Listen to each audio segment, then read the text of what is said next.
Boys, welcome back to another video. Yes, this video is all about learning to accept myself. And this is going to be sort of like a video journal about me. Uh, so it's just going to be me yapping. But, no, not really. Hopefully it's going to be beneficial as well, right?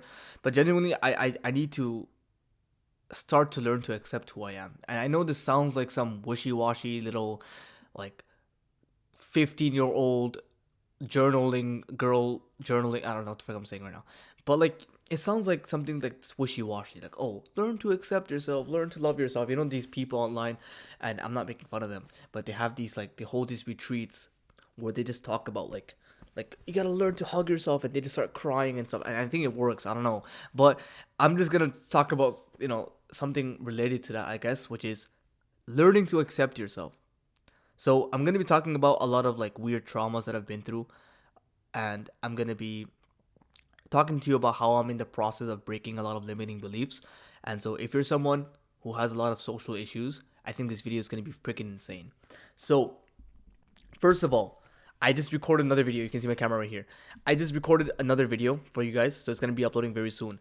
But what I want to talk, frick, bro, the heck. What I want to talk about is more so being on camera and not needing to self monitor myself every single freaking second. And that's getting a lot better. Like right now, there's not like a self monitoring voice in my head.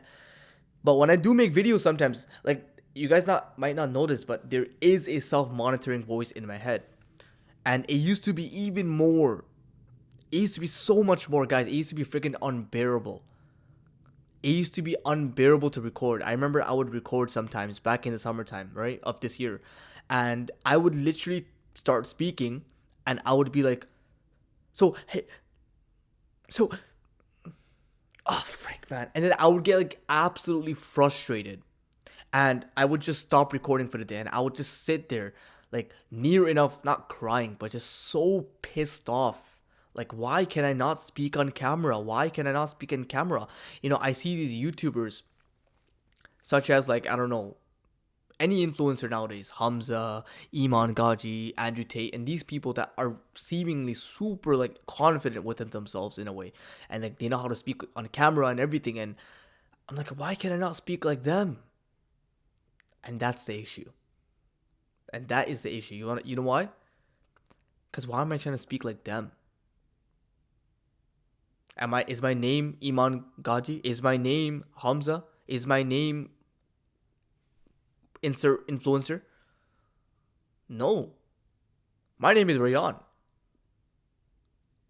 My name is Rayan. I'm me. I'm gonna speak like me. For all these times I was here trying to hide who I am. For all these times I was trying to act different. This is what you call performance syndrome, or I don't know what it's actually called, but it's just when you start performing to be perceived in some way because you don't like the way that you are perceived, or you don't like yourself now. And this is another survival mechanism that we form from previous traumas.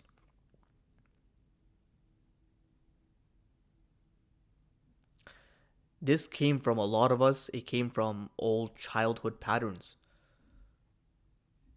It came from, like, being in school and not being noticed by people. It came from having a weird reputation in school where people just think you're weird and most people don't come up to you. It came from feeling left out or feeling ignored. I would always watch, other kids and how their friends would be so happy, or, I'm trying to say, like, to meet them. Or, for example, how they would have, like, friends that are girls, and, like, the girls would, like, hug them, and, like, I was young, right? But the girls would, like, hug them, and it would be, like, so, like, they would, to me, like, wow, how do you, I've never had that happen to me before. Bro, forget a girl hugging me. I've never had a girl talk to me.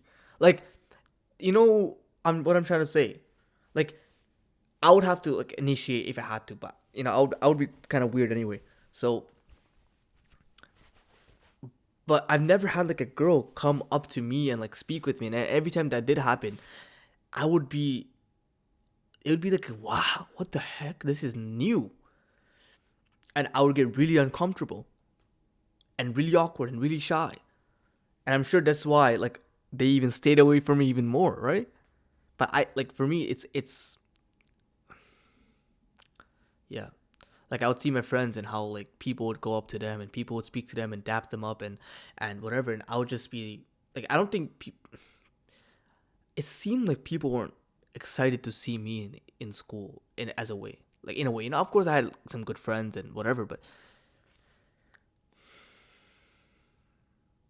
so it started off with feeling kind of like left out and stuff like that.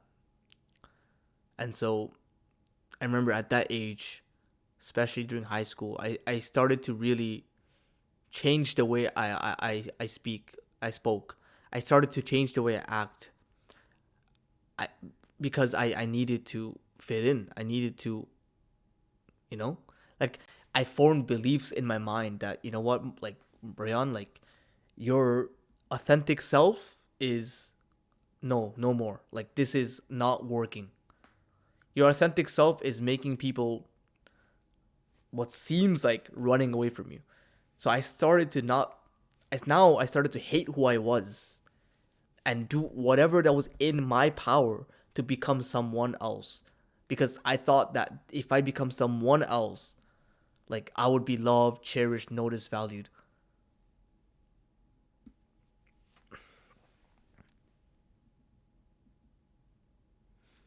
You know what I'm trying to say? Even you know what? I don't think trauma only happens when you're young, like a child. Obviously, a lot of your traumas do come from like child traumas, but some of them come from like even high school, like, and you don't realize it. You may not make it like a big deal, but I would consider it as trauma. Like when you're when you're sitting, let's just say you're going with like two of your best friends, three of your really good friends, and you're going out with them, but they're also their own friends are coming as well, if that makes sense. So I'm going out with my best friends, and their friends are coming, and I'm not really close to them, and I remember like they would just look at me really weird. I remember we were sitting on this bus one day, and we are going home, and they would not really like speak to me.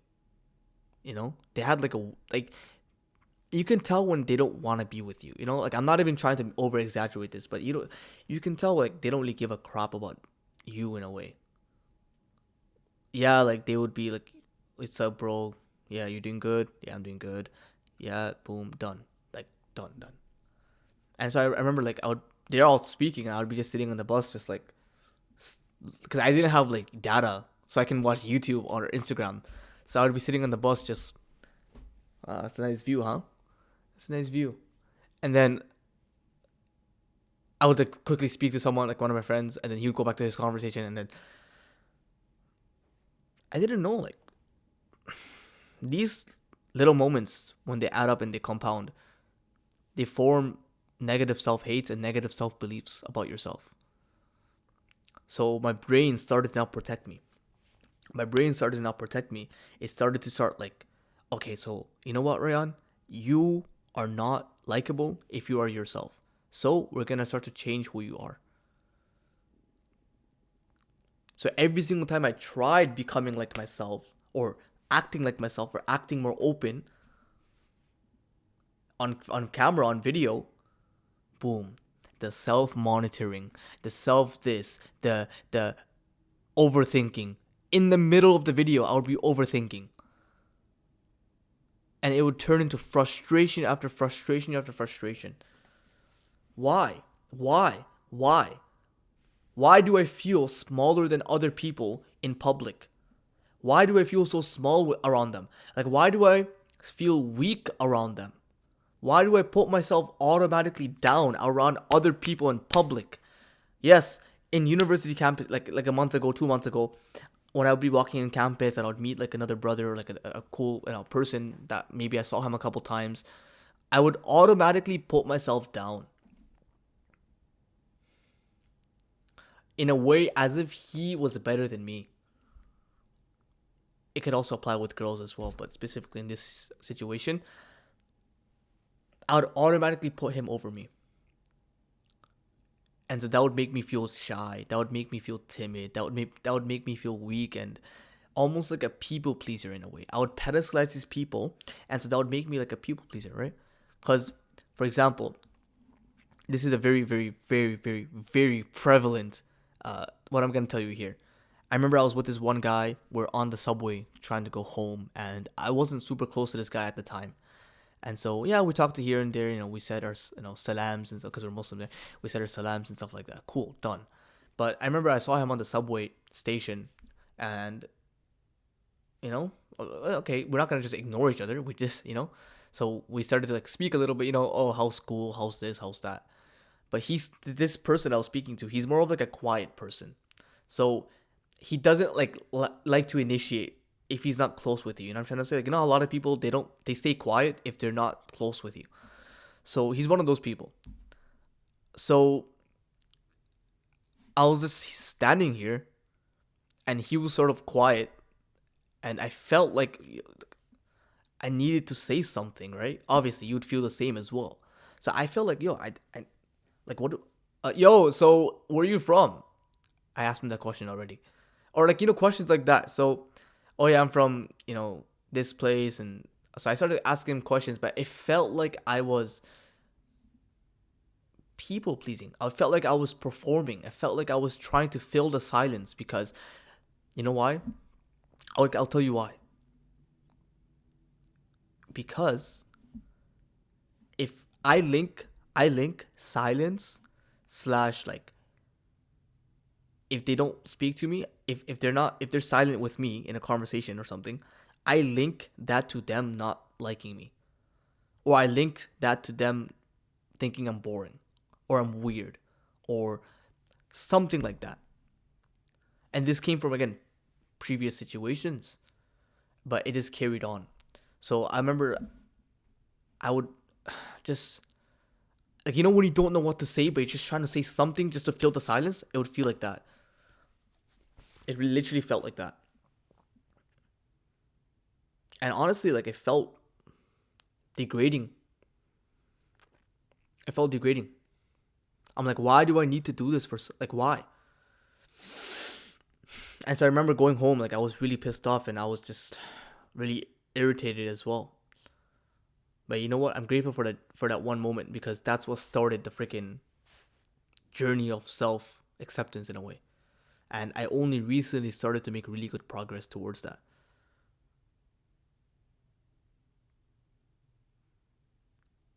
But in a way, the main summary of this is that I would put myself very down and I would make other people very high. And because I did not like who I was authentically, because I thought I was a weirdo and I thought I was this and they would probably think I'm weird or they probably wouldn't like me, all these beliefs, I would always try to change the way I spoke. I would always try to change and embody other influencers.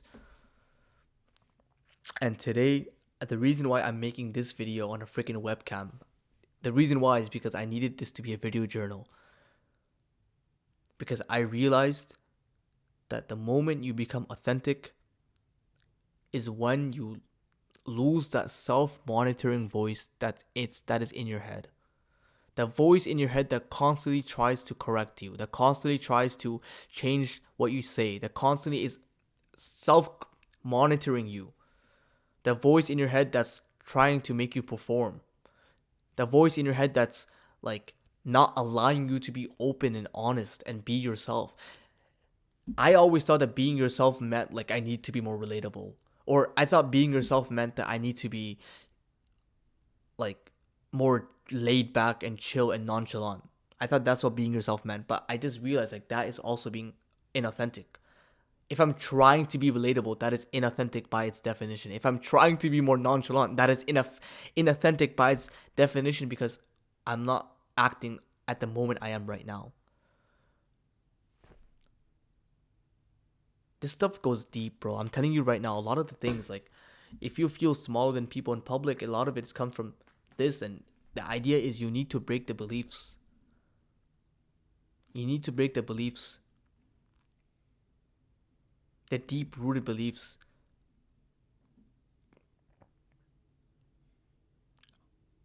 You know? So, freaking heck, bro. This is some deep stuff. But, see, like, traumas really affect us when we grow, when we grow older as well.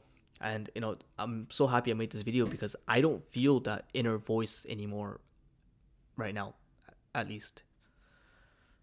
I don't feel the inner voice anymore. And I realize that this is what authenticity is, when you can just openly be yourself without any self-monitoring. I thought, again, authenticity meant that you have to be like someone else or something else, or you have to be more authentic. But no, it's just removing the self-monitoring voice that's in your head, and which allows you to just be who you are in the moment.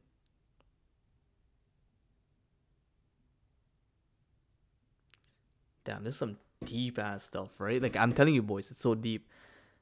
You know what what I was thinking. There's a guy on YouTube called, like, I forgot his name, Proverbs. I don't know what he's, no, not Proverbs. Some provoking. I don't know. I forgot what it's called, but not Proverbs. Or what, I don't know what it was called. Maybe you guys might know. He's like, I don't know. He's like that one black guy, like, on that makes videos. The top provoking videos, provoke thoughts, provoke something. I forget, bro. But he makes some great videos, right? And I feel like one of those I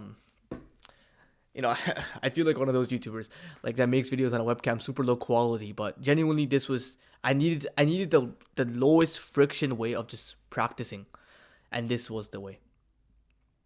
I needed something that's low friction, like, oh, I don't have to set up a freaking camera, and then, my wireless lav microphone. I needed something that I can turn on my freaking MacBook, load up the software, press record, and done, finish. So that was it. So I think I'm done for the day. That was very beneficial. Thank you so much for watching. I really appreciate you for being here. And if you're new to this channel, consider subscribing, because I have a feeling we're gonna go really, really, really far. Obviously, everyone says that, but if you're new, if you don't know what I'm talking about, I talk about self-improvement, mental health. Specifically, my goal is to become my most capable self. My goal is to finally show myself, God, my parents, that I am capable as a human being. That, because I grew up in a very privileged household. So I grew up very privileged, which was a double-edged sword for me, because I'm really grateful. But the other side was the fact that I became extremely lazy and extremely incapable. And that led to, like, many, many, many weird addictions. Not drug addictions, no alcohol stuff, but, like, really bad dopamine addictions and self-sabotage and just absolute destruction. And I realized, like, we have a lot more limiting beliefs than we think. We have a lot more traumas than we think, that we just like to ignore. So yeah, boys, if you want to see more videos and on that stuff, let me know. Because one more thing is, like, bro, I genuinely, because here's the thing with self-improvement videos, I see this a lot, which is people just make self-improvement videos so that you can just buy their product, which is not a bad thing. Like, I'm not telling them not to sell a product. What I'm trying to say is that, like, people make self-improvement videos on YouTube, like free videos, but they don't even know if their free videos will actually help people. They just kind of make them so it seems like they know what they're talking about, and then they try to sell you on their product. See, like, I don't want to be like that anymore. Like, I don't want to be like that. I want to be someone who, like, his free videos will genuinely change someone's life through YouTube with the permission of God. Like, there's a YouTuber called Newell of Knowledge. You guys might know him, Lewis, right? Bro, I don't know why I would buy a course on that kind of topic when his videos literally say it all, in a way, right? But we just like to undermine it because it's on YouTube, so it doesn't seem as serious as, like, buying a course. It's crazy, bro. There's so much information out there, boys. So much free information out there, but it's just the fact that there's so much of it that we take it all for granted. Like, this single video alone, without trying to glaze, but this video alone, could change so much perspectives for you. They can literally change the trajectory of the way you live your life with the permission of God. It can really do that if you let it. But if you just ignore this video and watch another video, another video, obviously videos are not helping you. Alright, boys. Anyways, that's my mission for this channel, to bring actual amazing life-changing value and how we can elevate ourselves as men and become a most capable self and become so freaking admirable, become so valuable that others will regret not treating us properly. You know, one of my dark I can keep talking for days, bro. One of my dark desires is this, which is how insane could I get that people regret treating me wrong, or people regret, like, you know what I'm trying to say? Sure, is it safe? Is it like the best thing to do? No, but I don't care. This is my dark desire, bro. How can I make people feel bad when I pull up with a freaking Porsche? When I pull up with a freaking yo, everyone put a double in the chat. How can I make them feel bad when I pull up with a freaking Porsche Cayenne GTS Coupe 2026 or 2027 in my old freaking neighborhood, bro? Bro, let's just, you know what? Let's find the exact spec in this video, bro. This is gonna be so funny. Oh, okay. Porsche Cayenne GTS Coupe. Oh, this car looks so sexy, bro. Okay, let me find like the best pictures. Yeah, it's gonna take me a long time. I'm gonna oh crap. I'm gonna cut in this video. I'm gonna cut. Yes, boys, I have a Minecraft background, if you didn't know. But boys, wait. Take a look at this, bro. I'm not gonna like take a look at this. Tell me this is not like, oh my god, imagine pulling up to this in your old freaking neighborhood with this freaking Batmobile. I know it's like, oh yeah, people don't give a crap and people are gonna forget. I get it. But just this feeding alone, we're gonna make it. And you know what, bro? My goal is to make it and teach you boys how to make it too.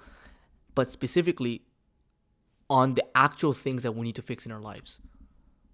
See, you think it's gonna be the business model, right? You think it's gonna be the workout routine or the workout plan that's gonna get you those gains. No, bro. It's your mindset. It's your traumas. It's the way you perceive freaking life. That's what's gonna help it. You know what helped me get gains? Not the freaking, workout routine. It's going into the gym with this one mindset, which is how can I push to freaking failure? You see, you need to have a whole different mindset and ball game to even get that mindset in the first place. Like, how can I push to failure? How can I go to the gym? So that means that you need to love discomfort. See, you see the levels to this. It's not about the business model. It's not about the freaking workout routine. It's not about the dating. It's not about game. It's about who you are as a man. And my goal is to help you guys and myself develop as a man so that whatever we touch, we can succeed in with the permission of God. Because we need to be faithful men. We need to be men with faith. We need to be men with... Because at the end of the day, we're all going to die. So what's the point of all this if we don't have faith in God? Right? I'm a Muslim. So I'm going to keep pursuing my religion, keep getting better, and keep building a relationship with Allah, with God. And you guys do the same. So yeah, boys. I love you guys. Thank you so much for watching. I'm so happy I ended it like this because I'm so happy that I ended it like this. Bro, this freaking hype is going to be crazy. I love you, boys. And I'll see you on the next one, bro. Assalamu alaikum.